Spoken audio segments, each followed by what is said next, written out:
निमखेडा येथे येत्या 20 तारखेला विधानसभेच्या निवडणुकीच्या प्रचारार्थ आजच्या या सभेमध्ये उपस्थित आपल्या सर्वांचे लाडके आणि प्रहार जनशक्ती पार्टीचे जिल्ह्याचे अध्यक्ष सन्मान्य कारेमोरे भाऊ या विचार मंचावरती उपस्थित जिल्हा परिषदचे माजी उपाध्यक्ष आणि विद्यमान जिल्हा परिषद सदस्य सन्मान्य तापेश्वर भाऊ वैद्य, जिल्हा परिषदच्या सदस्या शालिनीताई देशमुख, आपल्या गावाच्या प्रथम नागरिक आणि सन्मान्य सरपंच येंगट्टीताई, आपल्या पंचायत समितीचे सभापती सन्मान्य श्रपनील भाऊ श्रावणकर, मंचावर उपस्थित सर्व पाहुणे मंडळी, या गावातली सर्व वडीलधारी मंडळी, आमच्या सर्व महिला भगिनी, सर्व युवा तरुण कार्यकर्ते, मतदार बंधू आणि भगिनींनो, येत्या 20 तारखेला महाराष्ट्रामध्ये नव्याने विधानसभेची निवडणूक होऊ घातलेली आहे। रामटेक विधानसभेमध्येही 20 तारखेला आपल्याला नवीन आमदार निवडून पाठवायचा याची निवडणूक आपल्या सर्वांच्या समोर आलेली आहे। आत्ताच जसं रमेश भाऊंनी सांगितलं आणि आपण सर्व जागोजागी ऐकत आहोत की बदल हा व्हायला पाहिजे, अशा प्रकारची चर्चा सर्वत्र सुरू आहे। मी राजेंद्र मुळक म्हणून आपल्या समोर सर्वांच्या उमेदवार म्हणून आलेलो आहे। माझं बॅट हे चिन्ह आहे, 13व्या नंबरवरती माझं नाव आहे। निवडणूक अटीतटीची आहे। या अटीतटीच्या निवडणुकीमध्ये बदल व्हावा अशा प्रकारचा संबंध रामटेक मतदारसंघामध्ये चर्चेला उद्यान आलेला आहे। मी ज्या दिवशी उमेदवारी अर्ज सादर केला त्या दिवशी हजारोच्या संख्येने लोक आले होते। मोठ्या संख्येने लोक कशासाठी येतात? मोठ्या संख्येने लोक तेव्हा येतात जेव्हा लोकांच्या मनामध्ये चीड असते। ती चीड प्रगट करण्यासाठी आले होते की यावेळेस आपण ह्या मतदारसंघामध्ये बदल करायचा म्हणजे करायचाच, या हिशोबाने मोठ्या संख्येने लोक उमेदवारी अर्ज सादर करायसाठी राजेंद्र मुळकचे आले होते। मी मागच्या 3 दिवसापासून फिरून राहिलोय। त्या दिवशी शांता कुमरेच्या जिल्हा परिषद सर्कल मध्ये गेलो। संबंध जिल्हा जंगलनी व्याप्त असणारा भाग आहे। देवलापार असेल, करवई असेल, पिपरिया असेल, बांद्रा असेल, सर्व जे गावं आहेत संबंध जंगलामधली गावं सकाळपासून फिरत होतो। रात्रभर झाली तोपर्यंत फिरत असताना समोरून येऊन लोक म्हणत होते का राजेंद्र बाबू आम्ही तुला यावेळेस निवडून देणार आहोत, आम्हाला बदल करायचा म्हणजे करायचा। काल मी पारशिवनी तालुक्यात होतो दादा, तुम्हाला सांगतो, करंबाड जिल्हा परिषद सर्कल मध्ये होतो। सकाळपासून त्या जिल्हा परिषद सर्कलचा घाटरोण्यापासून दौरा सुरू केला। घाटरोण्यापासून आम्ही नांदगावला गेलो, नांदगावहून नयाकुंड आलो, नयाकुंडहून करंबाड गेलो, दहेगाव जोशी गेलो, तामसवाडी गेलो, पारशिवनी गेलो। संबंध तालुक्यातल्या त्या महत्त्वाच्या सर्व गावांमध्ये आम्ही गेलो। इतकं उत्स्फूर्त स्वागत लोकांनी केलं। समोर येऊन लोक म्हणत होते, आणि असंच नाही, काँग्रेसचे तर कार्यकर्ते होतेच होते, उद्धव बाळासाहेब ठाकरे गटाचे पण लोक सोबत आले का नाही राजेंद्र बाबू ही निवडणूक आम्हाला असं वाटतं की अत्यंत महत्त्वाची आहे आणि ह्या लढाईमध्ये आम्ही तुमच्या सोबत आहोत। भारतीय जनता पार्टीचे रमेश भाऊ काल लोक आपल्या सोबत होते, भारतीय जनता पार्टीचे लोक आले सोबत, शिवसेनेचे लोक आले, अनेक पक्षाच्या लोकांनी येऊन माझा हौसला बुलंद केला का नाही राजेंद्र बाबू तू सच्चा कार्यकर्ता आहे, यावेळेस आम्ही तुझ्या पाठीशी राहू। आणि संबंध कालचा दिवस त्याच्या घेतला। आज आम्ही सकाळी नंदापुरी पासून दौरा सुरू केला। नंदापुरी पासून आम्ही दौरा केला सुरू, संबंध सर्कल फिरत फिरत फिरत फिरत आता तुमच्यापर्यंत आलेलो आहे। इथून आम्हाला चाचेरला जायचं आहे। दिवसभर आपण फिरत आहोत, सर्व भागातून लोक येतात आणि सर्व सांगतात की नाही यावेळेस आम्हाला बदल करायचा आहे, नवीन उमेदीच्या माणसाच्या हातामध्ये या मतदारसंघाच्या विकासाची चाबी द्यायची आहे। निवडणूक आहे, मला काही कोणाला आश्वासन द्यायचं नाही, मला आश्वासन देणं जमतच नाही।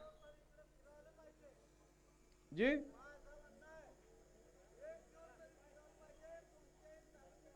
चालेल, हो काकाजी, चांगली सूचना आहे आपली.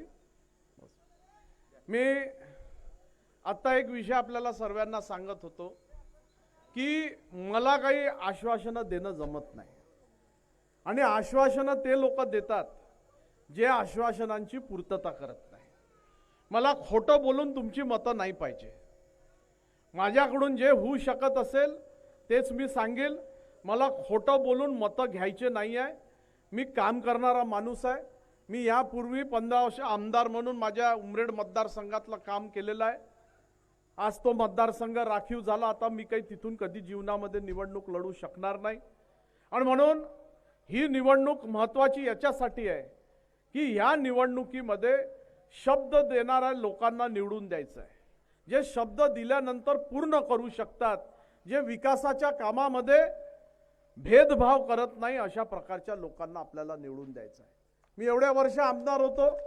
माझ्याकडे भारतीय जनता पार्टीचा बी माणूस आला आणि त्याच्यावर अन्याय झाला असेल तर राजेंद्र मुळक त्याच्या पाठीशी उभा राहिला, त्याचं काम केलेलं आहे. इतर कोणत्या जातीचा यो, धर्माचा यो, पंथाचा यो, निवडणूक निवडणुकीपर्यंत असते. निवडणुकीमध्ये एखाद्या गावाने आपल्याला मतदान नाही टाकलं म्हणून काय त्याला वाऱ्यावर सोडून द्यायचं असतं का? नाही.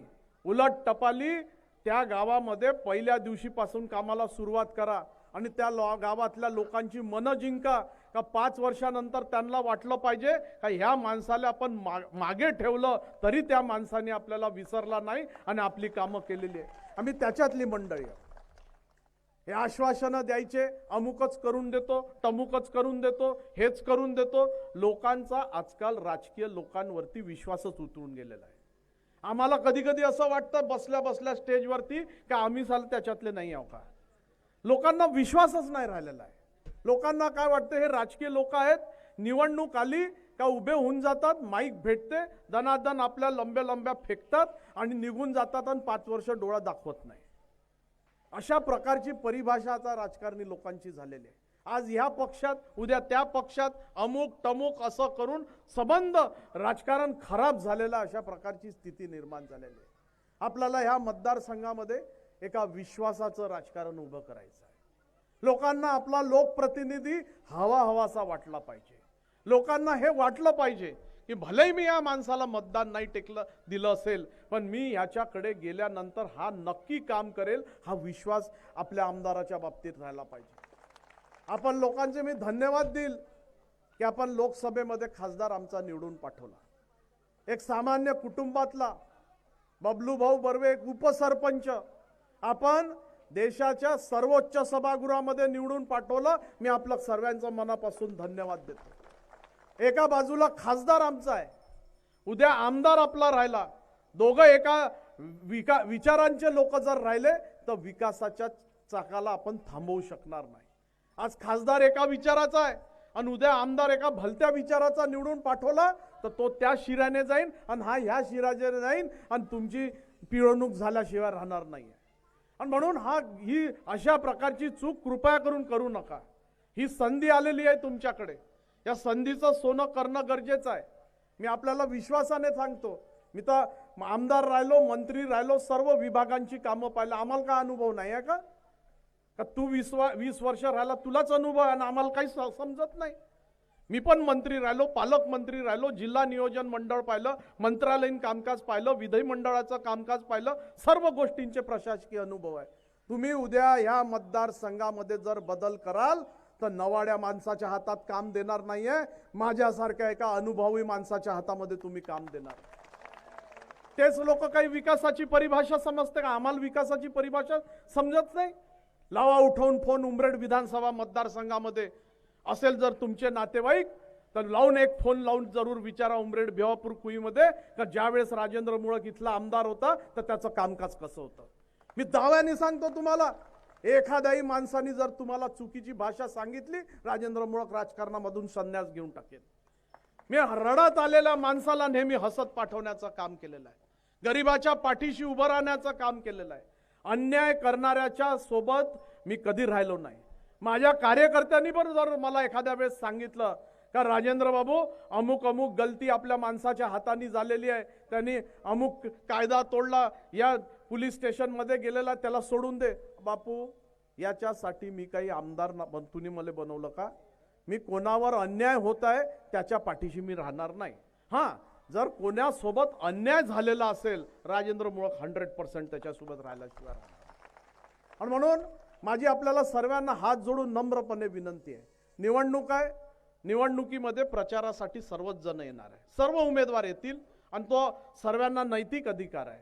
आपल्या देशात लोकशाही आहे, बाबासाहेब आंबेडकरांनी घटना लिहिलेली आहे, सर्वांना समान अधिकार दिलेला आहे. येतील तुम्हाला मतं मागायला आणि मतं मागायला आल्यानंतर जरूर तुम्ही त्यांना सर्वांना प्रश्न विचारजा.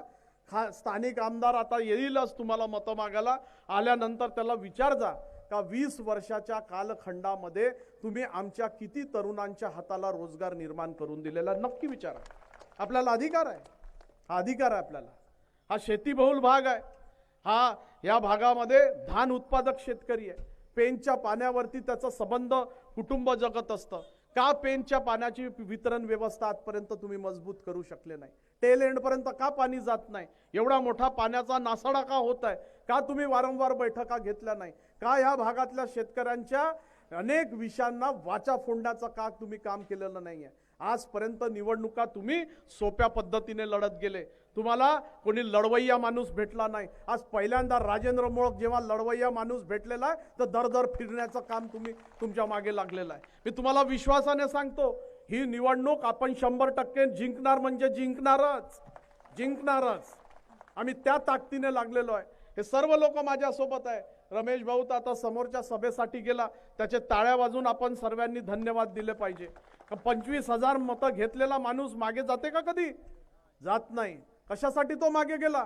त्याला जेव्हा चित्र दिसलं का आपण जर उभं झालो आणि राजेंद्र बाबू उभं राहिले, तर परत आपल्या दोघांच्या मतांमध्ये विभाजन होईल आणि परत ह्याच्या हातामध्ये सत्ता जाईल. मी धन्यवाद देतो रमेश भाऊ तुझे.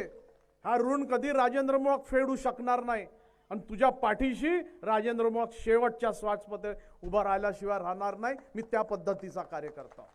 या मंचावरती अनेक लोक आहेत, जे काँग्रेसचे असतील, इतर पक्षाचे असतील, सर्व जणांनी एका अपक्ष उमेदवाराच्या पाठीशी राहत असताना आपल्या पक्षाची टोपी बाजूला ठेवून माझ्यासोबत राहत आहे. ही भीती नाही त्यांना की उद्या मायावर कोणची कारवाई होईल, पण ते ह्यासाठी राहत आहे की पुढचं भविष्य या रामटेक मतदारसंघाचं बघायचं आहे त्यांना.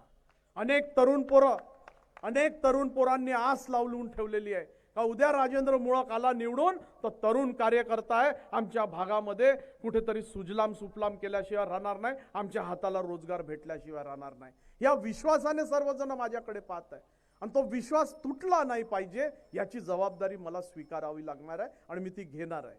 आणि म्हणून निवडणूक आहे म्हणून काही फाजील गोष्टी करायच्या आणि तुमची मतं मागून घ्यायची, त्याच्यातला राजेंद्र मुळक नाही. मी तुम्हाला सप्पा सीधा सांगत आहो.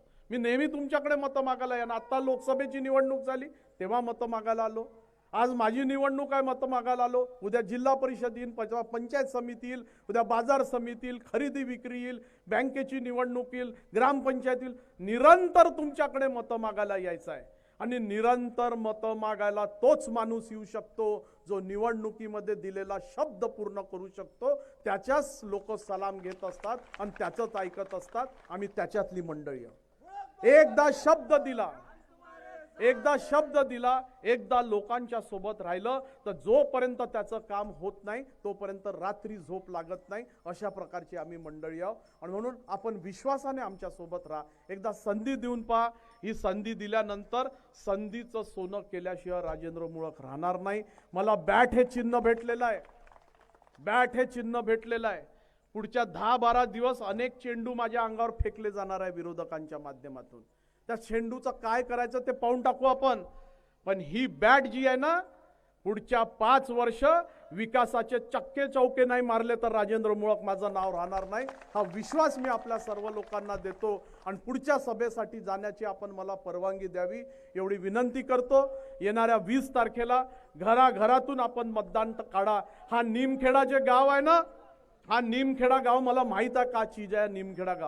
निमखेडा गावाचे लोक इतकी ताकद ठेवतात का आजूबाजूच्या 10 किलोमीटर आणि 20 किलोमीटर मधल्या लोकांवरती तुमचा प्रभाव आहे. उठवा फोन आज तुम्ही सर्वजण आणि लावा आपल्या नातेवाईकांना, कोणी मौदा तालुक्यातला असेल, कोणी पारेशिवनी तालुक्यातला असेल, कोणी रामटेक तालुक्यातला असेल, की निमखेडाच्या गावातल्या लोकांनी निर्णय घेतलेला आहे की या वेळेस आम्ही बटन बॅटची दाबू आणि राजेंद्र बाबूला निवडून देणार आहोत. तुम्ही पण आपल्या गावाचा निर्णय हा बॅट आणि राजेंद्र मुळकच्या पाठीशी राहण्याचा निर्णय करा. अशा प्रकारची विनंती,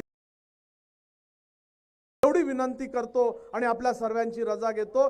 जय हिंद, जय भारत, जय भीम.